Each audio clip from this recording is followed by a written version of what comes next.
Uno de los temas centrales del debate público nacional de los últimos años ha sido el tema de la reelección presidencial. Los próximos días 24 y 25 de junio, la Corte Interamericana de Derechos Humanos debe tomar una definición al respecto. Este es un tema central. Para ello conversaremos con uno de los expertos constitucionalistas de mayor prestigio en el país. Me refiero al abogado Jorge Asbun, quien tiene un máster en Derecho Comparado por el Instituto de Derecho Comparado de Madrid y también es doctor en Derecho por la Universidad Complutense de Madrid. Actualmente es presidente de la Academia Boliviana de Estudios Constitucionales y también ha sido presidente del Centro de Conciliación y Arbitraje de la CAINCO, del cual continúa siendo árbitro. Sus publicaciones, generalmente sobre derecho constitucional y procesal constitucional, se han difundido no solo en nuestro país, sino también en España, Argentina, Chile, Perú y otros países. Muchas gracias, estimado Jorge, por estar en este espacio digital. No, es un gusto para mí, Oscar, y encantado de abordar el tema que has propuesto sobre la reelección indefinida.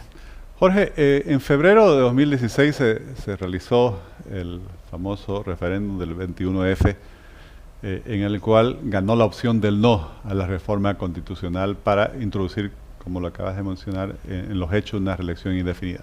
Sin embargo, a fines del año 2017, el Tribunal Constitucional Plurinacional emite una sentencia en la cual establece que sería un derecho humano, le daría la razón a un reclamo que habían hecho parlamentarios del expresidente Evo Morales, basándose en que supuestamente la Convención Interamericana de Derechos Humanos respaldaría este derecho que implicaría un derecho a la reelección indefinida. Bueno, todos sabemos toda la controversia, el conflicto político y social que ha generado todo esto en el país, y también hay un proceso en curso ante la Corte Interamericana de Derechos Humanos que debe definirse en el próximo periodo de sesiones a fines de este junio de 2021. ¿Qué es lo que se va a definir o se debe definir o cuáles son las opciones que tiene la Corte Interamericana y cómo funciona este procedimiento? Bien, como bien lo has señalado tú, el tema central está en que el Tribunal Constitucional de Bolivia declaró que era aplicable preferentemente el artículo 23 de la Convención y no la Constitución boliviana que prohibía la reelección indefinida. Entonces, hoy día ese debate, entiendo yo, se ha trasladado al ente que es el competente y el que se va a pronunciar definitivamente sobre ese tema. No olvidemos que la posición del Tribunal Constitucional de Bolivia no hacía más que seguir una tradición, llamémoslo así, en el mal sentido, de Nicaragua y Guatemala, que también habían entendido que el derecho fundamental a la reelección no podía ser coartado, ni siquiera por referéndum y menos por normas constitucionales. En junio del presente año, la Corte Interamericana, que es el ente encargado de interpretar el Pacto de San José de Costa Rica, va a considerar el fondo de la petición de Colombia y estoy seguro que va a definir que no es un derecho humano, tal como lo ha hecho ya antes la Convención de Venecia y otras instancias que se han manifestado a través de informes. Incluso la propia Comisión Interamericana de Derechos Humanos señaló que no podía la Comisión como entidad meramente de recomendación o consultiva, digamos, ¿no? Y ahora ya es el tribunal, por decirlo así, porque es la Corte Interamericana la que va a resolver. Jorge, para quienes nos siguen por las redes sociales, ¿esta es la instancia final? ¿Este fallo sería definitivo? ¿Tendría carácter vinculante para Bolivia? ¿Qué impacto tendría sobre nuestro ordenamiento jurídico? Yo creo que el impacto sería total y absoluto. Primero, porque la Corte Interamericana es el intérprete definitivo, el que finalmente se pronuncia con carácter definitivo sobre un tema como este. Segundo, y esto es muy importante, lo decías al inicio de la presentación, el Tribunal Constitucional ha señalado que él estaba interpretando el Pacto de San José de Costa Rica. Entonces, hoy día, si sale un fallo que diga que la reelección no está avalada por el Pacto de San José, se cae la sentencia. Y para mí no es necesario ni siquiera un pronunciamiento adicional del tribunal, porque ha sido la sentencia del Tribunal Constitucional Boliviano la que ha vinculado al contenido del pacto. Este es un tema que de verdad está utilizando de alguna manera el Tribunal Constitucional para zafarse de algunos contenidos normativos de la Constitución o para cambiarlos según su parecer. Creo que el control de convencionalidad, que es el instrumento que utiliza para eso, está mal comprendido en Bolivia y mal utilizado para fines que no hacen a un Estado de Derecho. A partir de ese momento en el cual se emitiera este fallo, no sé si así se denomina, la reelección presidencial debería enmarcarse en los límites que establece la Constitución, que es un solo periodo continuo. Nadie podría ir más allá de eso en ninguno de los cargos electivos. Efectivamente. Si la Corte Interamericana resuelve, como esperamos todos, que no hay un derecho humano a la reelección, entran en aplicación automáticamente los artículos de la Constitución boliviana, el 168 y siguiente, que establecen la posibilidad de una reelección. Ahora bien, pero hay países donde hay 2 reelecciones o 3 periodos, que puede ser el presidente reelecto. Eso depende de la voluntad popular y habrá que hacer una reforma constitucional cumpliendo el procedimiento de cada país para que se establezca si es que hay alguna opción diferente a la que está vigente. Pero mientras tanto, como bien dices tú, solo hay la posibilidad de una reelección y nada más. Que es lo que establece nuestra Constitución y por la cual se votó en un referéndum. Exactamente. Jorge, me gustaría de todas maneras conocer tu criterio, tu argumento de por qué, como experto constitucionalista y que has estudiado mucho todos estos tratados internacionales, ¿por qué la Corte Interamericana debiera establecer que la reelección indefinida no es un derecho humano? Pareciera que la otra opción tiene un argumento, que es decir, uno de los derechos básicos, digamos, de un ciudadano es elegir y ser electo. Correcto. Pero a su vez hay límites a los derechos. Me gustaría, Tomera, que nos recordes y sobre todo nos expongas el argumento. Efectivamente, a ver, efectivamente, y no solo el Pacto de San José de Costa Rica, la propia Constitución boliviana garantiza a los ciudadanos en los derechos políticos de ser electo y de votar. Y es de ahí donde paradójicamente el tribunal entiende que la Constitución es insuficiente y acude al Pacto de San José de Costa Rica, que dicen en el fondo lo mismo, pero añade el tribunal en su interpretación que el artículo 23 del Pacto de San José de Costa Rica señala que los derechos políticos serán regulados exclusivamente por razones de edad, nacionalidad, residencia, idioma, y dice él, y ahí no está la reelección, entonces no podemos inventarla porque acá dice exclusivamente. A ver, primero, el Pacto de San José de Costa Rica, y lo dice en su contenido, en su artículo, no es el sumum del derecho, es un instrumento complementario de los órdenes constitucionales. Lo que él establece hay que leerlo en el marco de la Constitución y viceversa. Entonces, si en la Constitución hay otras restricciones que no rompen la igualdad, se aplica a la Constitución.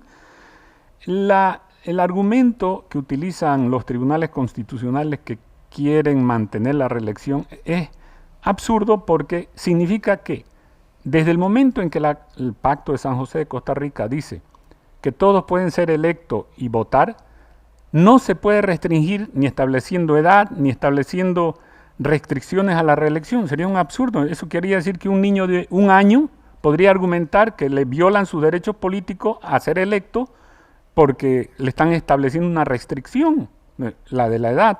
O peor aún, porque el Pacto de San José de Costa Rica alude a la instrucción y al idioma.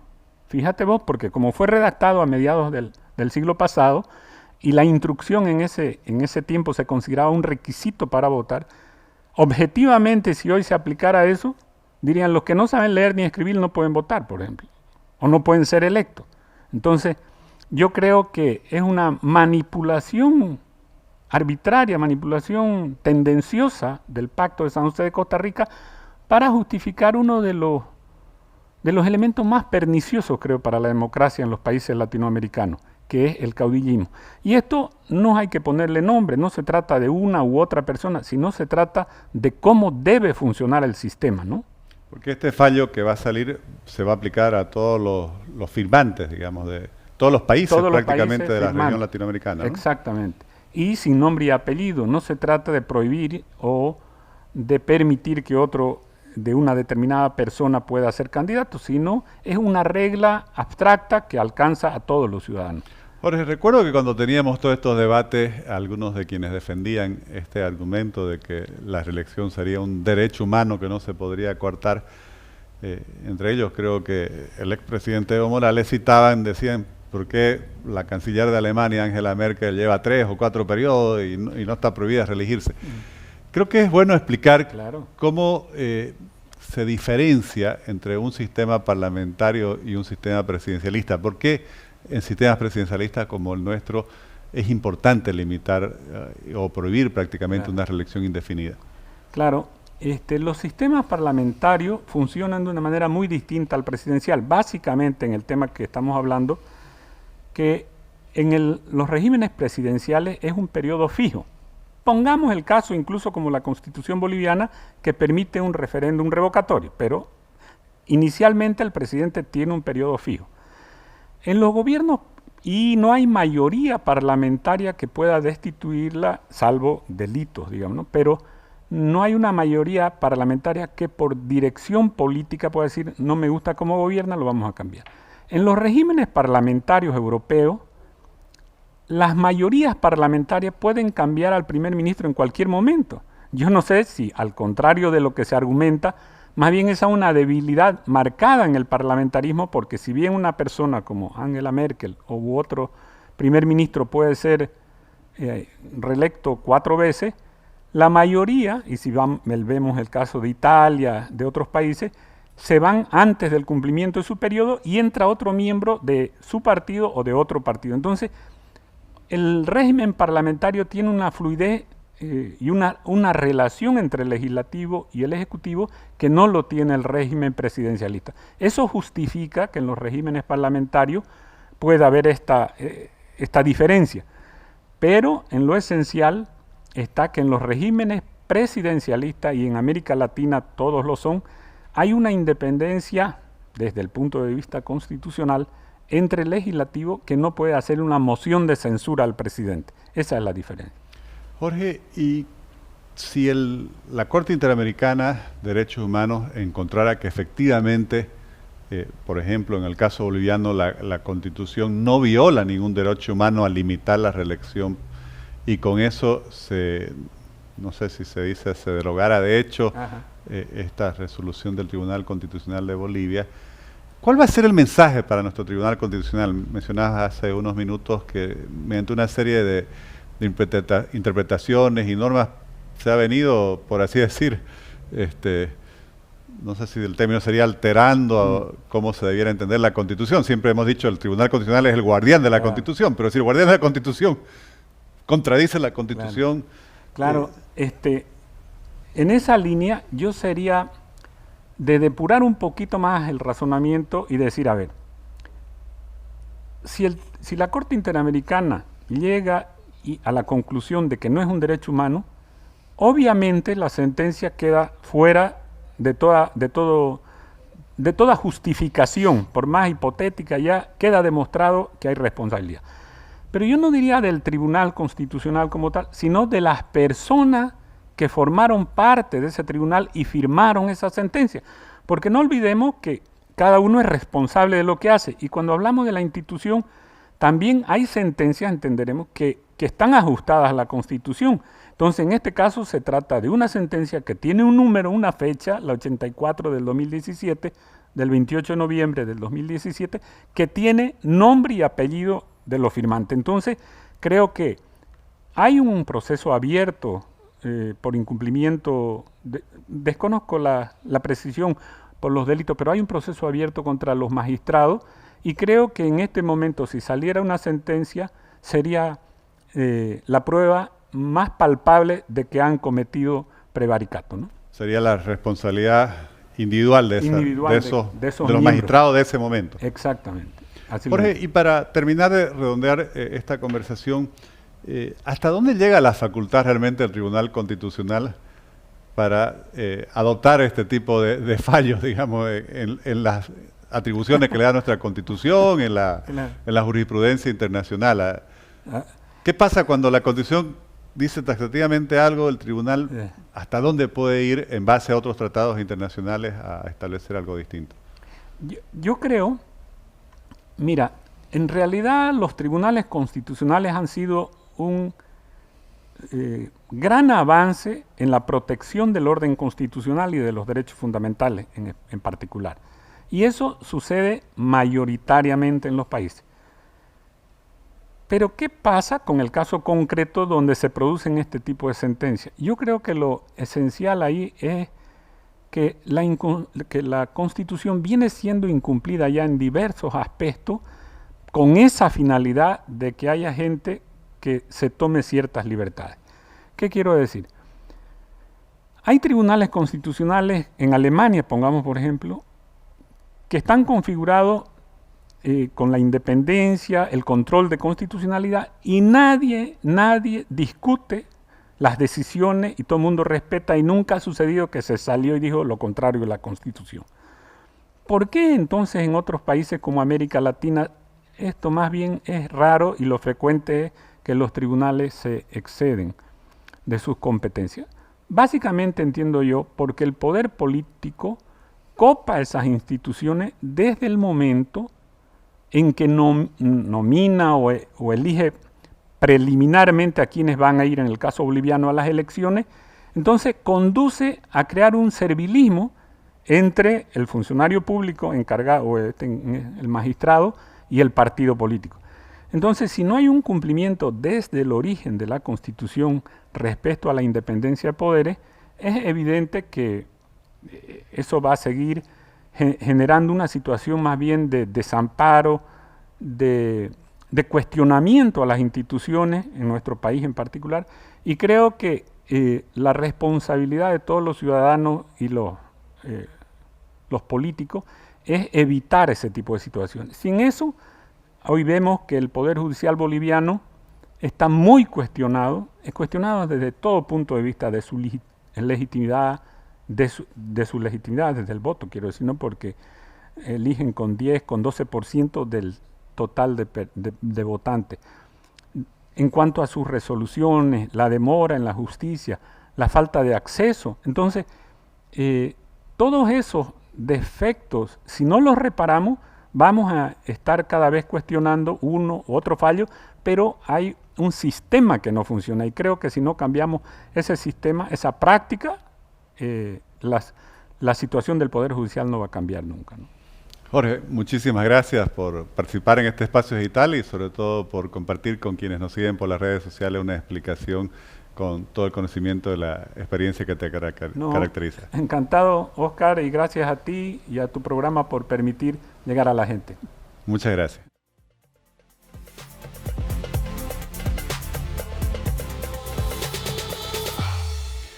Vamos a estar atentos al fallo, a la decisión que debe tomar la Corte Interamericana de Derechos Humanos, que a petición de Colombia debe establecer si se puede o no considerar a la reelección indefinida como un derecho humano. Obviamente, personalmente creo que no, que en sistemas presidencialistas como el que tenemos en Bolivia y en toda Latinoamérica, la concentración del poder en el presidente es tan grande que la democracia termina por autodestruirse cuando se permite la reelección indefinida, porque esos gobiernos terminan casi inexorablemente en regímenes autoritarios. Por eso es que la alternancia en el poder es una forma de limitar justamente al poder y que además quienes gobiernan sepan que van a tener que entregar el poder en un determinado número de años y van a tener que responder a sus actos, y eso obviamente se vuelve también como una especie de advertencia que limita los abusos, la corrupción que lamentablemente caracterizan a nuestros sistemas políticos. Es un fallo trascendental y en este espacio digital vamos a estar atentos para ver la decisión que se tome y vamos a seguir conversando al respecto. Gracias por acompañarnos mediante sus redes sociales.